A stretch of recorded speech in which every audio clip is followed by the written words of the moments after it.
Good evening. We present the news summary. Motorists have described the number of speed bumps on the small stretch of road opposite the landfill near the Oswayal Junction as inconvenient. The Land Transport Agency, SLTA, had 6 speed bumps placed in order to slow down traffic whilst work is done to construct a new bridge at the same location.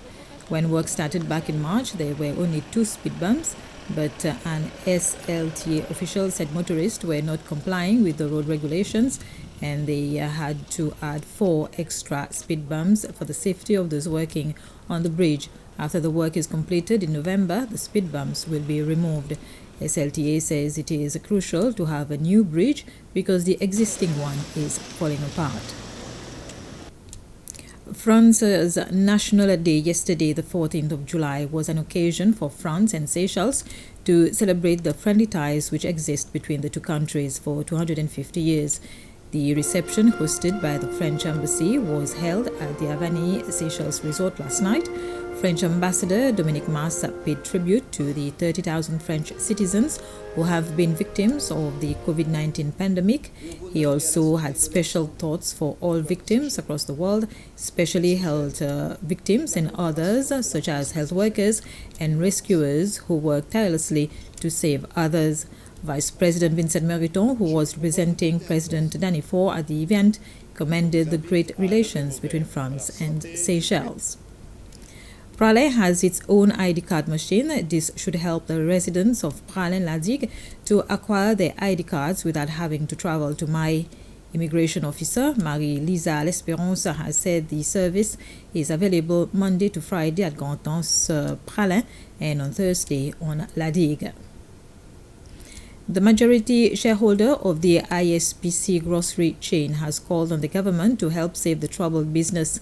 Alfred Foucault claims the food importer has been denied financial support to help ride out the COVID-19 crisis, but he says many jobs are at stake and closing the business will cost Seychelles more than saving it.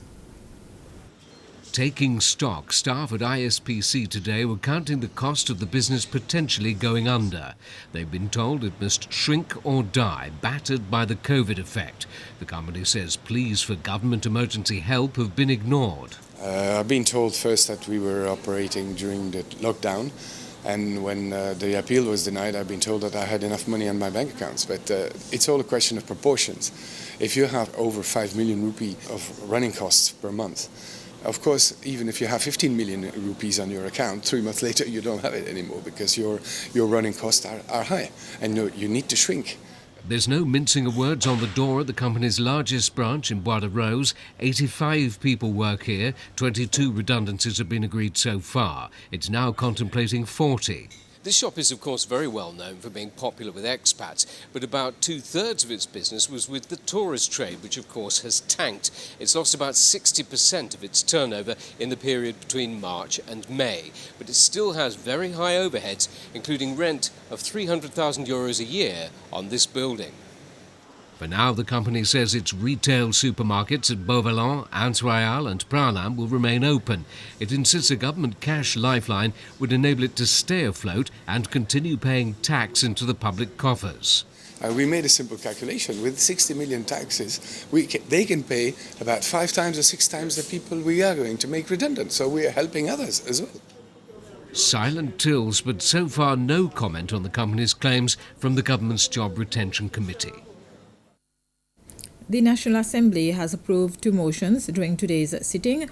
One of the motions brought by the leader of the government business, Charles de Comamo, said Seychelles authorizes Seychelles to join the Southern African Regional Intellectual Property Organization.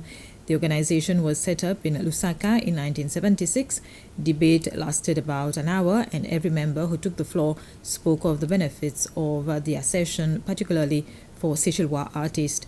The other motion from the government authorized Seychelles to join the Convention on the Suppression of Unlawful Acts Against International Civil Aviation, known as the Beijing Convention. It came into being in July 2018, following the merger of 2 similar organizations. This was the news summary. Thank you for your attention.